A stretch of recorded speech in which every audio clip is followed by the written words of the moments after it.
This podcast is sponsored by T&D Power Skills, creating the standard in line worker training.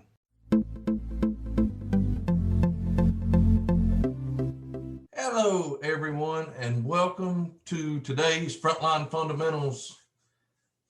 How common is common sense? And I've got to tell you two things. First thing is I am really excited about the next hour. Not because of what I want to share with you, but because of what we can learn and share, hopefully, with each other.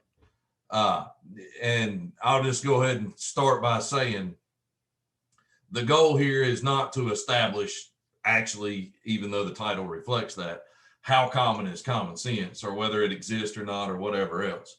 Our ultimate goal, we will debate that. But our ultimate goal is going to be the assumption that common sense exists, and probably worse yet, the assumption that we all have the same or similar levels of common sense for a given task and the impact that that has on safety. So in saying that, I can't encourage you enough to, and it's a pretty big crowd, so it'll have to be through chat. So let's start with just make sure that everybody knows how to use the chat window, which I'm assuming you do. So if everybody can just say hello or good morning or good afternoon, I guess, depending on what time zone you're on. It's afternoon here. I see a lot of you doing that. Okay, good. So for those of you that don't know me, my name's David McPeak. I won't go through a long introduction at all because, as a matter of fact, I'm not going to go through any introduction at all. Because what I'll say is these webinars are based on articles that we write in the IP magazine. Okay, and I hope you all get IP magazine. If you don't, you should. It's a free magazine. A lot of really great resources in there. Articles you can use for training, things to think about. So I'm glad you're here today. You can see the next one that I'm excited about. I'm calling it the safety paradox. That article will come out in the June edition of Incident Prevention Magazine. The webinar will be on July 14th if you want to pencil in that date. We're going to talk there and about, and it's another topic that kind of relates to what we're talking about today, and some things we've written about in past articles and had discussions about as well.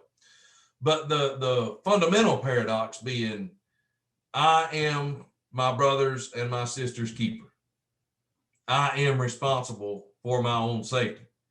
I believe that both of those statements are true, and I believe that both of those statements are complementary. In other words, I can be responsible for myself and be responsible for you. But I think especially in today's world, as PPE and whatnot has gotten so good and safety devices have gotten so good, organizations, to their credit, have gotten so good in a lot of cases at culture and other things, I think people are starting to assume that folks will take care of them and that they are protected, and they lose a little bit of their own responsibility in that, which creates a paradox. So I'm really excited about that one. And again, I'm excited about today. And we'll, I hope, can get into a good lively debate to start with about common sense. And I really do welcome and want everybody's opinion on that. And then as we progress through, we will certainly get into more of the implications and application of the assumption of common sense. So again, and I wanted to ask a very simple question. How many of you subscribe to Incident Prevention Magazine?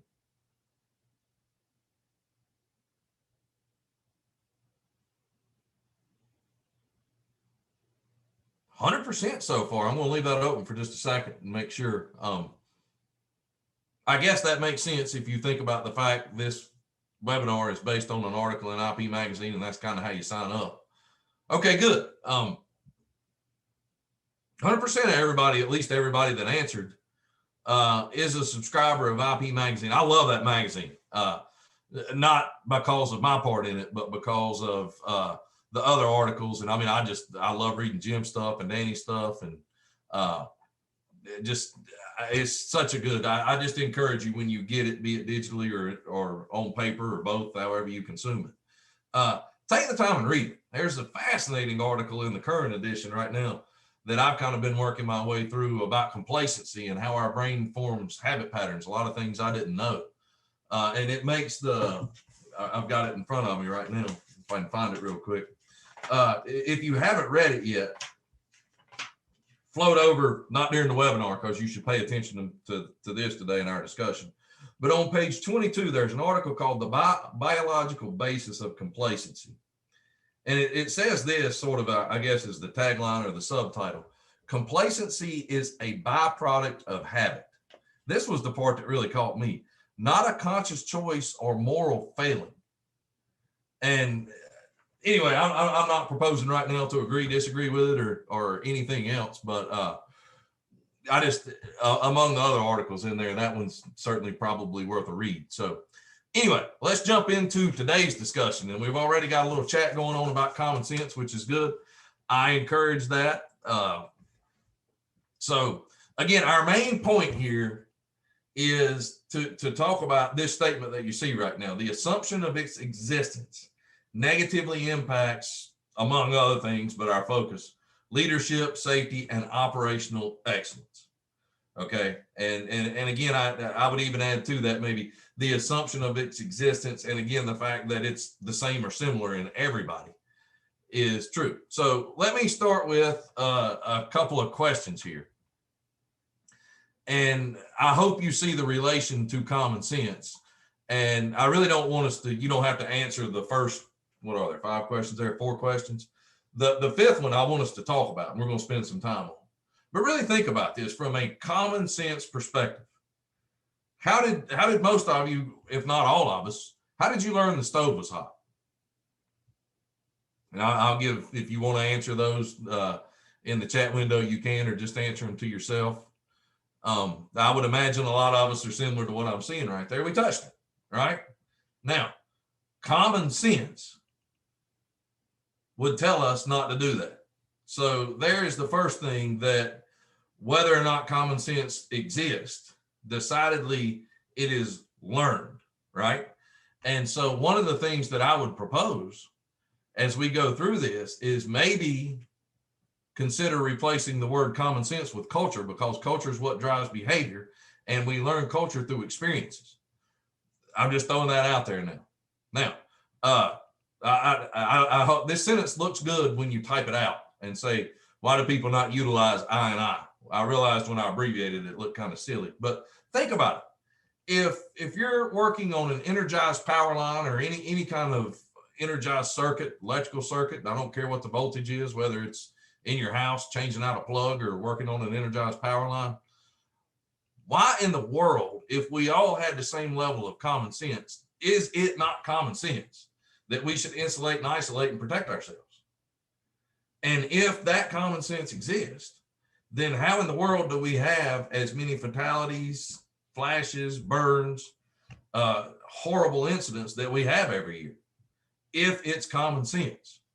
Because another thing that I'll propose right now for your consideration is, if common sense truly existed, we really wouldn't need safety. If common sense truly existed, we could just count on people to do the right thing because it's common sense. Common sense would tell you, if it's icy outside, you should be extra careful and not fall. How many of us have ever slipped on ice? Common sense would say, it would be very difficult, if not impossible, if I use common sense to lock my keys in the car. That's a fun one there. Let's do this one. Let me launch another poll question on this one, because to me, these kinds of things are fascinating. How many of you have ever locked your keys in the car before? Oh, we got a couple that haven't. Wow. Okay. All right, so we got about a 90-10 split right now. I'll just let you see that. That's exactly how it panned out right there. Funny story that I want to elaborate on. I actually locked my keys in the trunk of my car one time. I really want you to think about, while I was getting gas at a gas station. So I solved that problem, and I joke about it, but I tell people all the time, like, I promise you, I will never lock my keys in the trunk of my car again. Does anybody know why I can guarantee you I will never lock my keys in the trunk of my car again?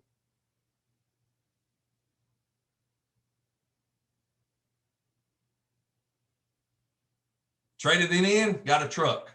Yeah, that's right. I no longer have a trunk at all. So there you go. Now, this is my favorite one. Now, it's not my favorite one. And those of you that have been in any class with me before, any of these sessions, or have talked to me for more than 5 minutes in a safety-related conversation, probably know that my ultimate pet peeve and the incident that I hate the most, and I guess I should say hate the most from a preventability standpoint.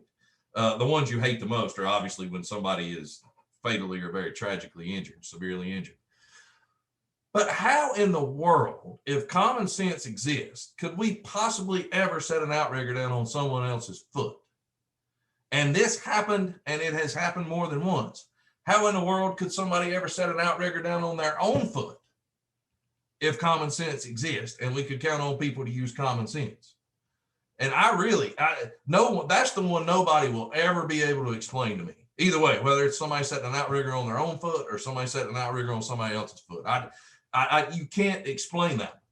It's just, to me, it demonstrates how little common sense we have. Now, this will surprise you, or maybe it won't. But let me ask again: how many of you at your organization have ever had somebody set an outrigger on their own foot or somebody else's foot? And I encourage everybody, please vote on this one, because I want to know what the percentage pans out to be.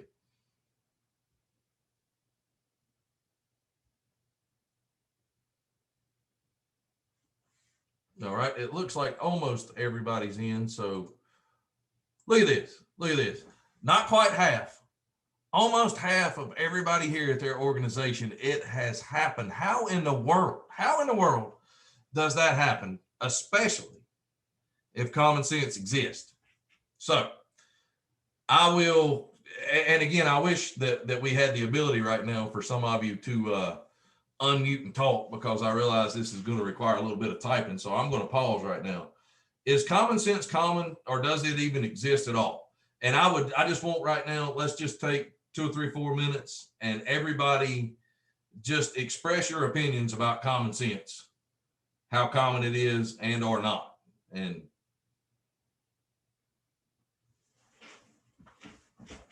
I think possibly if anybody wants to raise their hand, I can unmute you and allow you to talk if you don't feel like typing it in, because I want everybody's thoughts sort of as a baseline right now.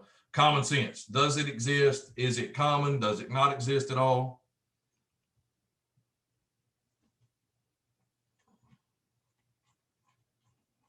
I don't see any brave hands raised, so that means you're all diligently typing away right now. And okay, I want to read some of these. This is some insightful things here. Where was it? Common knowledge, but not common sense. I kind of like that thought. Less common than it used to be. Different for each group. Now, I think that's probably a good point. It does exist, but we become complacent. Back to that article I was mentioning that I hope you'll all read.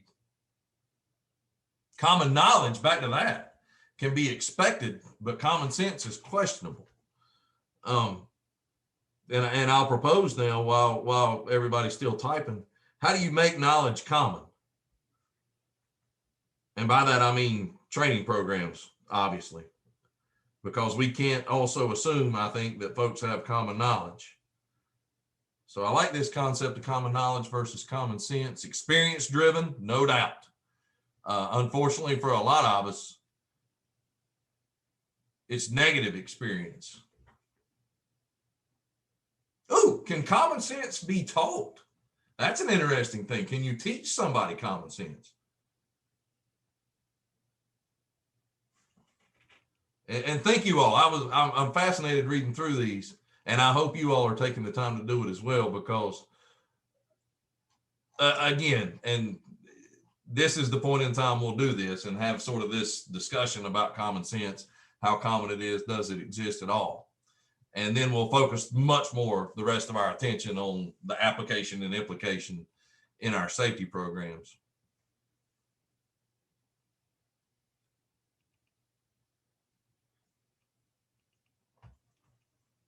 Yeah. So how do you balance? We can't train everybody on how to like walk up steps safely, right? I mean, 3 points contact, I'm sure we do at some point in time, or walk down the hall without falling, or, some of you have heard me use this example before, but there was a situation where somebody was skin and wire, cut themselves with a pocket knife. And the person's supervisor responded and said, well, his daddy should have taught him how to use a knife. And I think, and we've kind of hit on it already, especially a lot of the fundamental skills, I think you used to could assume folks have. Maybe they do, maybe they don't now. I see a hand raised. Let me see if this actually works. Dan, I don't know if, go ahead. Is that working? It is working. I can hear you. Perfect. Thank you. All right. How are you, David? I'm fantastic. How are you? Good. So my thought, I guess, on common sense is that I think that for some reason, in a lot of ways, we've gotten away from teaching people why we're doing something and just teaching them how to do it. Okay. And so for me, my common sense comes from the fact that I failed a lot. And so I learned what not to do based on things that I know don't work. And so I think that for me, I've always liked to kind of teach people not only how to do something or how I expect them to do it, but why we're doing it. And in that, when you understand what the outcome is supposed to be and why, I think that that's where common sense is learned on my side. Yeah. Thank you for that point. Teach the why and the how, more of the why, because if you only teach the how, you're right. You're robbing people of your experiences and other things like that. And somebody made a good point. Make sure when you're typing in the chat window that you have selected to all panelists and attendees. If you want everybody to be able to see your response, if you type just to all panelists, only I can see it. So if you want to share, and maybe for those of you that didn't know that or didn't realize that, if you could go back and copy and paste yours and choose to everybody, so everybody can read all the responses, because those are brilliant. But Dan, thank you so much for that. That's such a good point, and I really hadn't thought about that. Sometimes maybe the way we train folks can impact the level of common sense that they have. Anybody else? That obviously works, and we know that works. Now, if you want to raise your hand, you can talk, and I welcome you to do that throughout the presentation, because I really want this to be a whole lot more of a conversation than a presentation, and to get all of our insights on common sense, where it comes from. And so if you read the large majority of the comments, I think it's fair to say there is such a thing as common sense, whatever it is, probably very difficult to quantify and measure. And most of that common sense that we have now is based on experiences. And that's what a lot of us are saying. And then a lot of you made some very good points about common knowledge instead of common sense.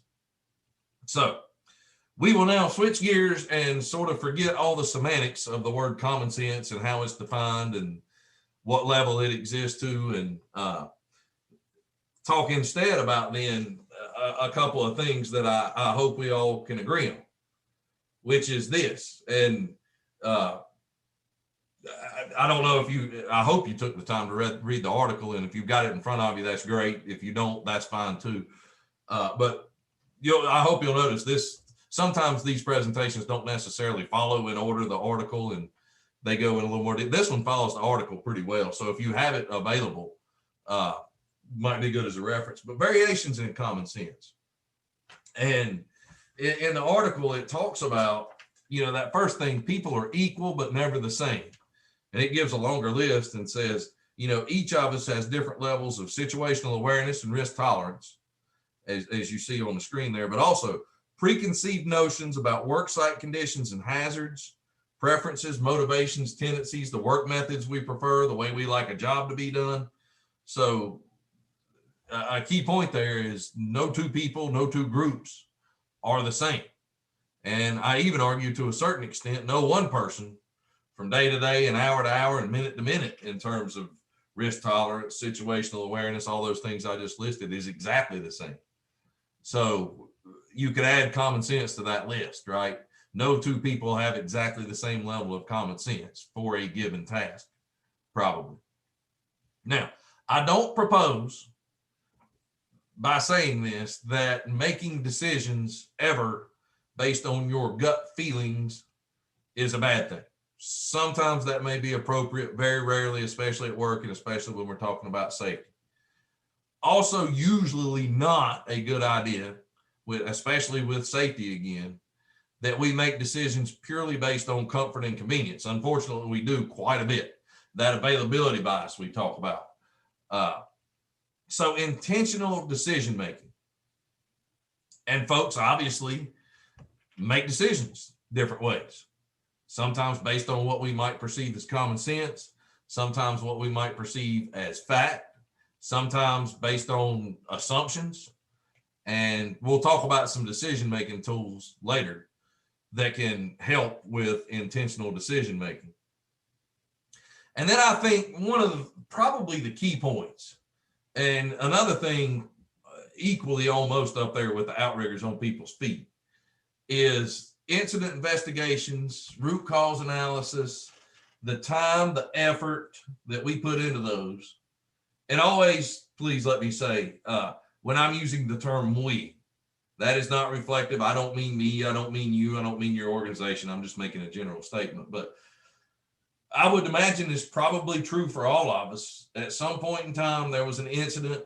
Maybe you were part of the investigation. Maybe you weren't. Maybe you were part of the incident. Maybe you were responsible for writing the reports afterwards, making the corrective actions, doing the training associated with it, whatever it may be. But how often, it amazes me the time and the effort that we put into investigating incidents. And then the whole corrective action that we come up with, well, we should pay more attention.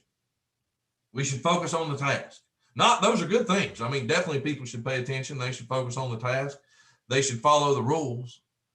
But if all you're going to come up with as the result of an incident investigation is basically in some form or fashion to say we should use more common sense, i.e. follow the rules, pay more attention, focus, whatever, why even do the incident investigation? And I think that that's where you really start getting into the more we assume folks have common sense, and the more we assume that that common sense is common, then we're eliminating actually finding out the causes and understanding the environment and the reasons that incident occur. And we get into those do better kind of corrective action sort of things. So that is for sure. I'm just making the point now. People are different. People are different. We're all different. Some in good ways, some in bad ways, but we're all different. So we certainly can't assume when we're talking about something like common sense that we all have the same level of common sense. Well, what does that mean? And just to make the argument, because this is one of those, as I was writing this article, have you ever tried to think about something and given yourself a headache? Anybody ever done that before? This was one of those for me when I was really starting to think about how I felt personally about common sense. And that's why I'm so excited, and thank you again for how much everybody shared. But one of the ways that I thought about was, and it says it in here, and I just want to read a little bit of the article. Perhaps the best way to make the argument that common sense doesn't exist is to assume it does, because this really got me down a train of thought here. Think about it. A world truly based on common sense sounds ideal, right? We wouldn't need to create culture or lead people because they would always do the right thing. We could eliminate our safety programs because people would be able to identify and control hazards on their own. And we could throw away our safety and work methods manuals because people would always know what to do and how to work. It would just be common sense. So think about these things. I mean, to a certain extent, is it common sense not to text and drive? I think most of us would probably agree that it's common sense not to text and drive. Let me actually ask a poll question to make a good point here. So how many of you agree with that statement? It's common sense that you should not text and drive.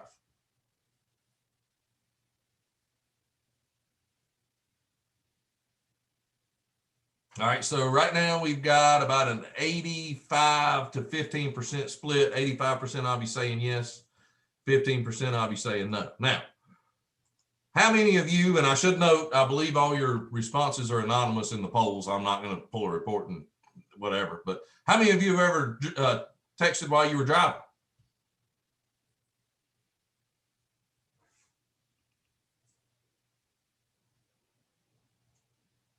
applause to the 9% of you that have not.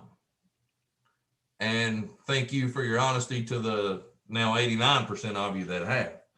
So I guess that's a pretty good point to think about there is we all pretty much agree that it's common sense not to do it, and yet we've all done it.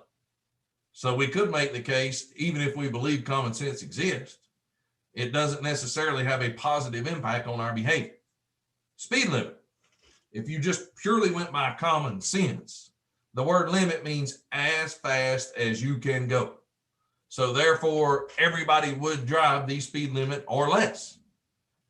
And yet I would argue, and I'm not going to take the time for a poll question right now, but I would argue probably at least 90% of us always go at least a mile an hour over the speed limit, which really isn't common sense again. So think about the hierarchy of controls in electrical work. So we're working on something that's energized, okay? I love that. Everybody always says that, right? You throw out the speed limit sign, and that's the first thing that pops in everybody's mind is it's a suggestion. Yeah. How many rules do we view as suggestions, right?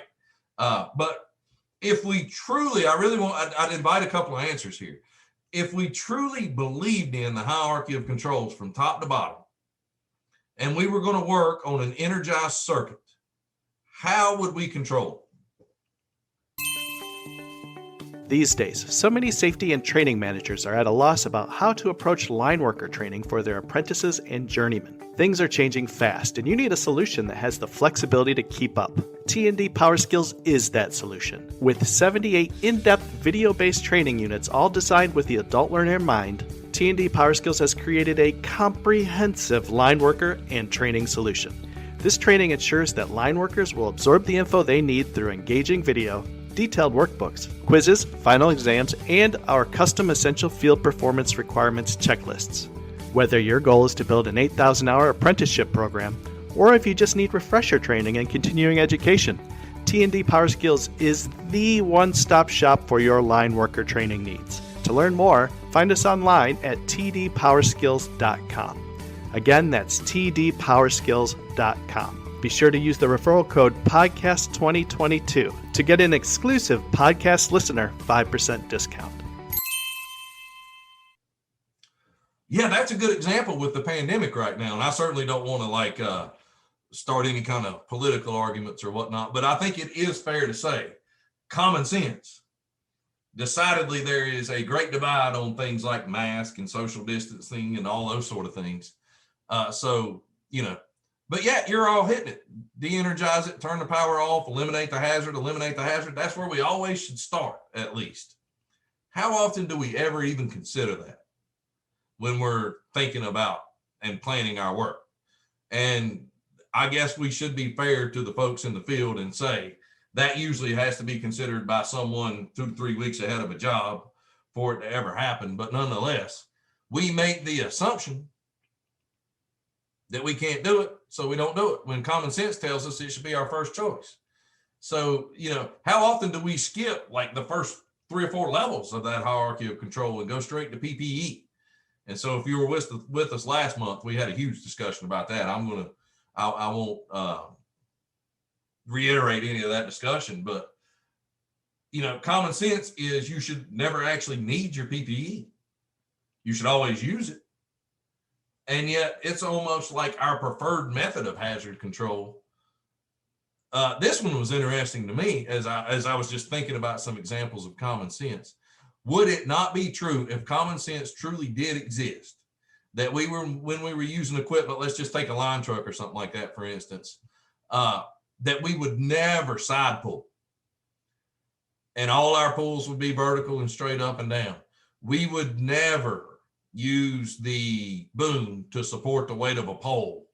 We would never use our pickup truck to pull wire. Not that any of you have ever done that before. There's a lot of things we wouldn't do. And if we didn't do those things and we use the equipment always like we should, think about how much that would extend the life cycle of the life cycle, not the like cycle. Although if your equipment was in better shape, you might like it better. So the like and life cycle, we'll say that, of your equipment, right? Common sense would tell you, and I'll use her as an example because I'm not talking behind her back. This is something we joke about all the time. But my wife is one of these. How many of you are like this? Like if she's got to be somewhere, and if you pulled up Google, and not that it's this specific, like a Google Maps or a driving app, and it said it was going to take you 2 minutes and 13 seconds to arrive at your destination, she would leave our house 2 minutes and 13 seconds exactly to get there. And that only puts you in the parking lot, not the building. And that makes a whole lot of assumptions that there won't be any kind of extra traffic, or like you hit a red light or something like that. But if we used common sense, I would argue in most cases, nobody would ever be late because they would leave a little bit earlier. And think about quality. We would do it right the first time because common sense tells us if we got to go back and do it again, or if there's any kind of rework, and or if the system fails or whatever else, over the course of time, that will make us less productive. But quality suffers. Common sense would tell us that, you know, we like all our fingers and toes, so to speak, so we should work safely, and yet we make choices not to. So this was as I was thinking about my personal feelings about common sense. And I will say this whole article started in a fascinating discussion I had in a Frontline live session with a group of folks one day that were going through Frontline online. And we were talking about this very subject, and it really inspired me to think about it a little more. And a lot of what you see is actually some of their thoughts, which I thought were really good and really valid about common sense. But that really was the way that helped me understand my feelings about common sense, was to do exactly what we're doing right now. Is perhaps the best way to prove common sense doesn't exist is to assume it does. Because if we assume it does, I think everything we just talked about, at least to a certain extent, is probably true.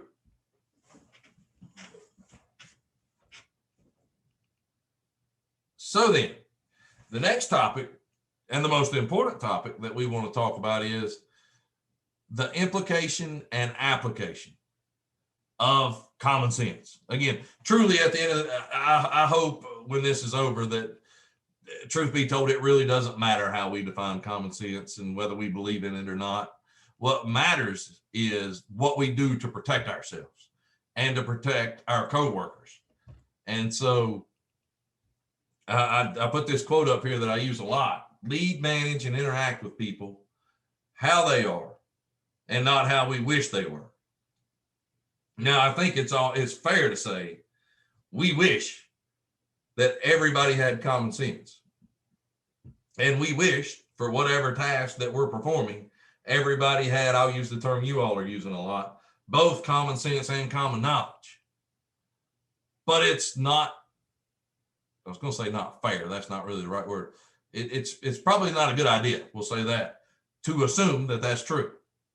Some may have more common sense than others. Some may have more knowledge than others. The sense and the knowledge are not that common. So we lead, manage people how they are. And people have different levels of risk tolerance. People have different levels of situational awareness, that whole list of things we talked about earlier, which is where we get into, again, not relying on gut feeling, common sense, those sort of things, comfort and convenience for our decision making, but relying on tools. And my two favorite decision-making tools are on the first line there. The E plus R equals O, event plus response equals outcome, from Jack Canfield's Success Principles. If you ever get a chance to read that book, great book. That's principle 1, take 100% responsibility. So it's like chapter 1. You don't have to read much of the book to get the detail on that. But essentially what Jack explains with that equation is we can't always, and most of the time probably don't, control the events in our life.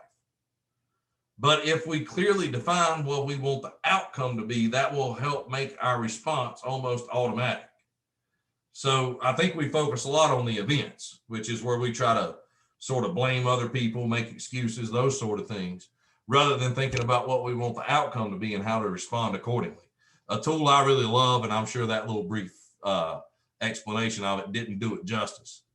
A very similar tool that kind of says exactly the same thing in a different way, that a lot of you are probably familiar with, especially if you've ever had any human performance training, is start. Well, actually, the tool is called a self-check in the DOE handbook, but they use START, which stands for Stop, Think, Act, Review. And the way we explain that is you stop before you do anything for as long as necessary. Most of the time, that's going to be a very brief pause.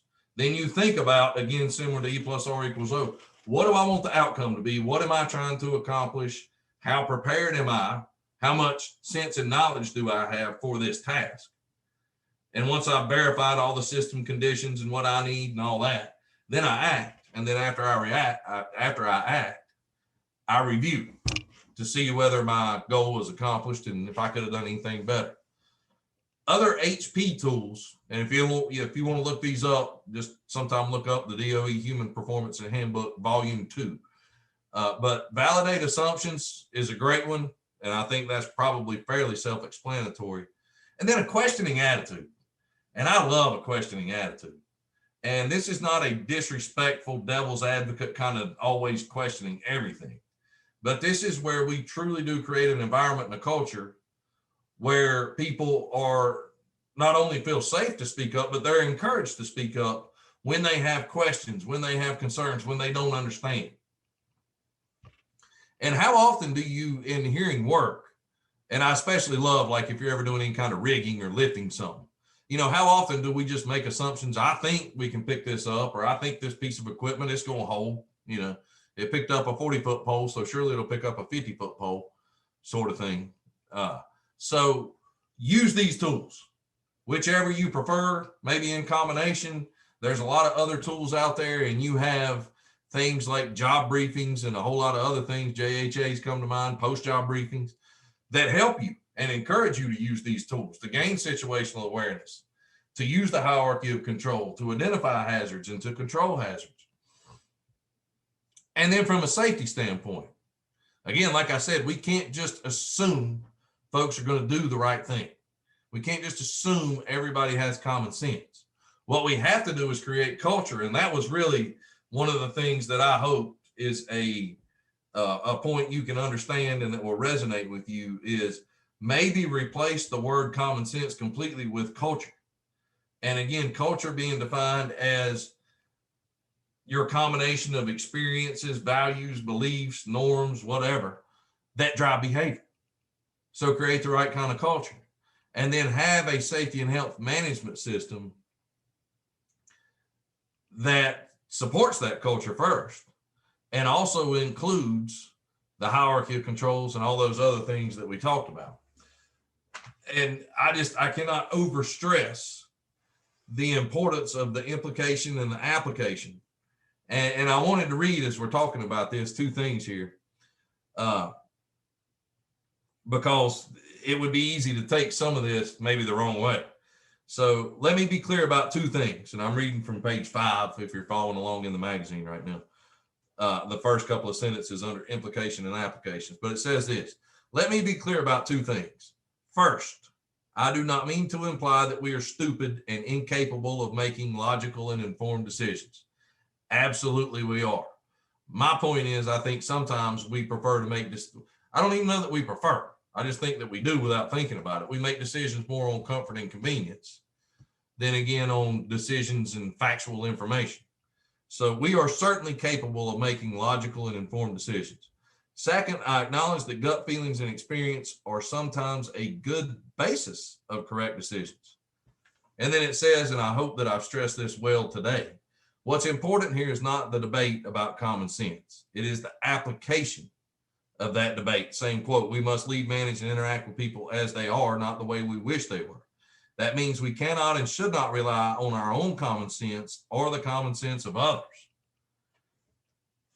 Decision-making tools, validating assumptions, questioning attitude, safety culture. I cannot stress enough.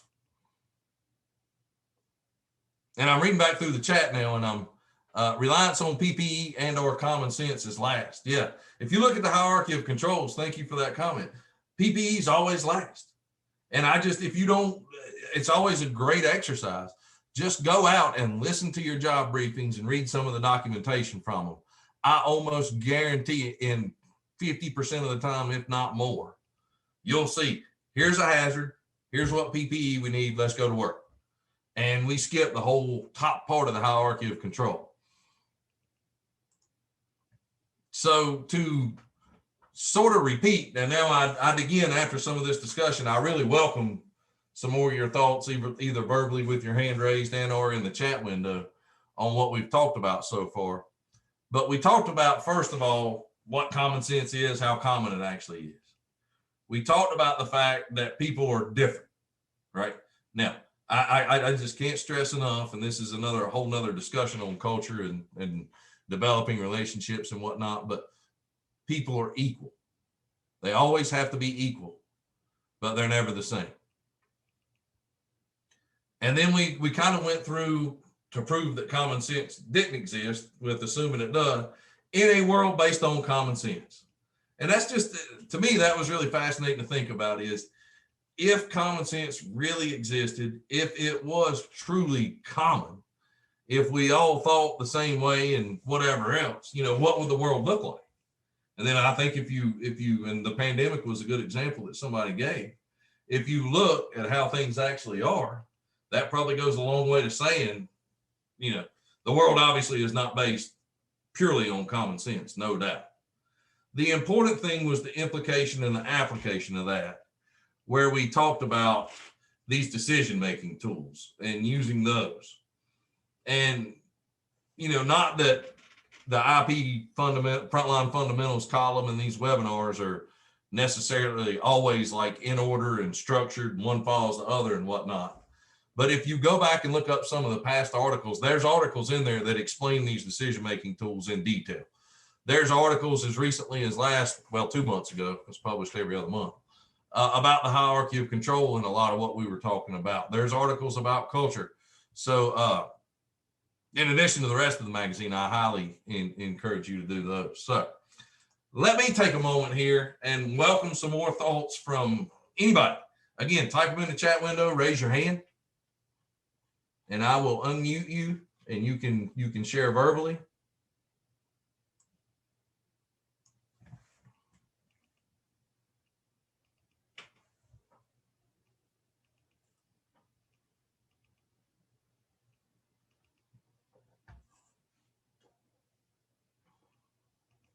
And I'm certainly interested to know, too, your opinion on, was this a worthwhile discussion? Was this a good topic?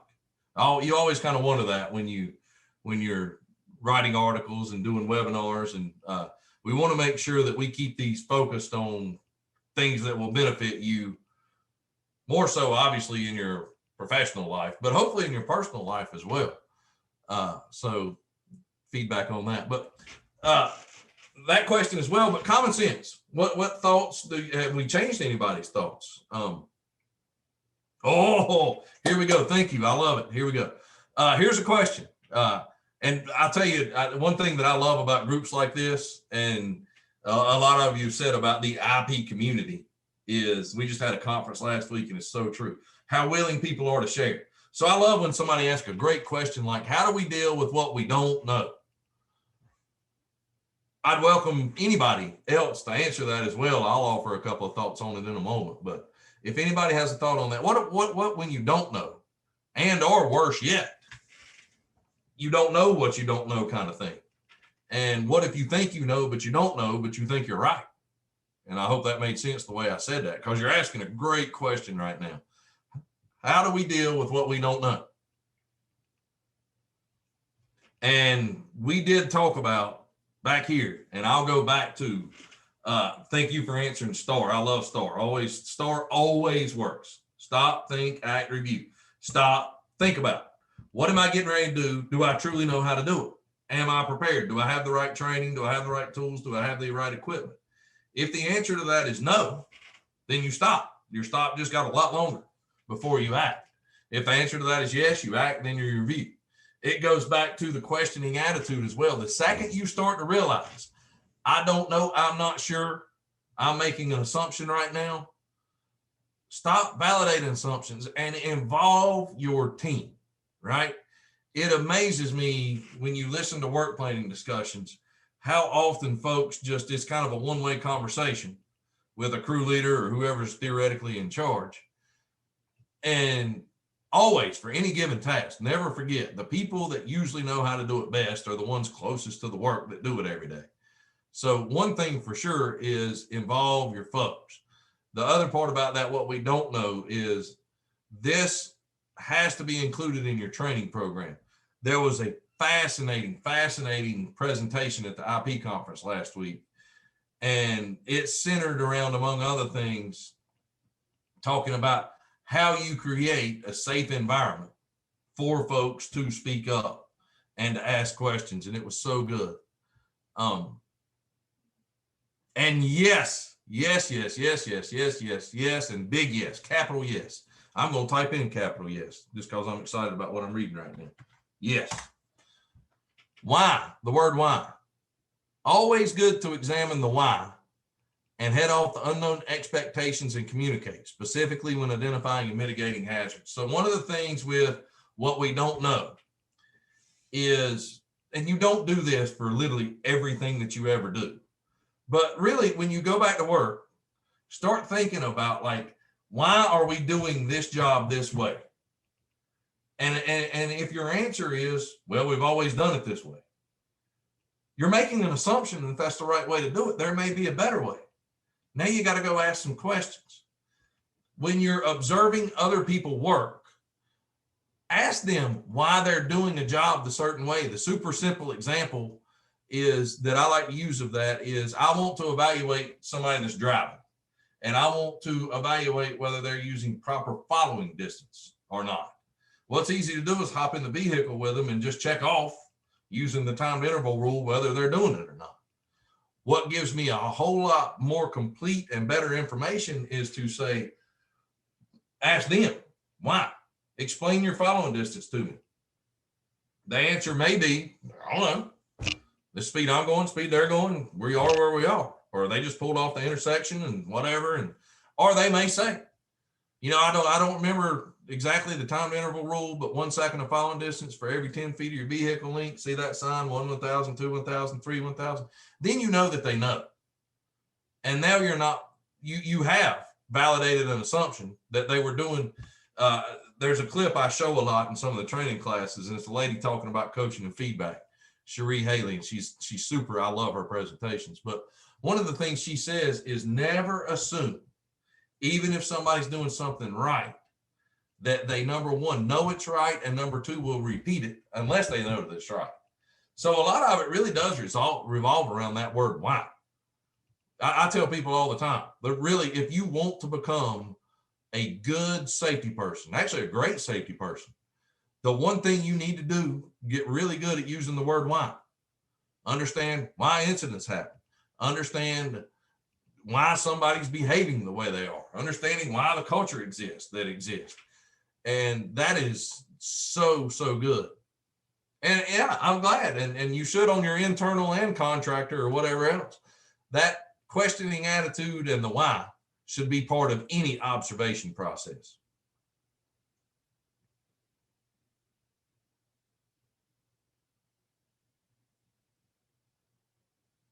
Oh, I got to read this one. Y'all are so smart, and I appreciate the input. After training and verification that training is understood, communication has to result in mutual understanding. Training is a form of communication. I love that. We can count on common knowledge. I agree with that. If I've been trained, my training's understood, I've been evaluated, I know how to do a job, I should be able to do that job without you telling me how to do it. However, common sense cannot be counted on, even if it does exist. Yes, that's so true. I agree. Unfortunately, common knowledge can be ignored then when somebody sees benefit in ignoring it.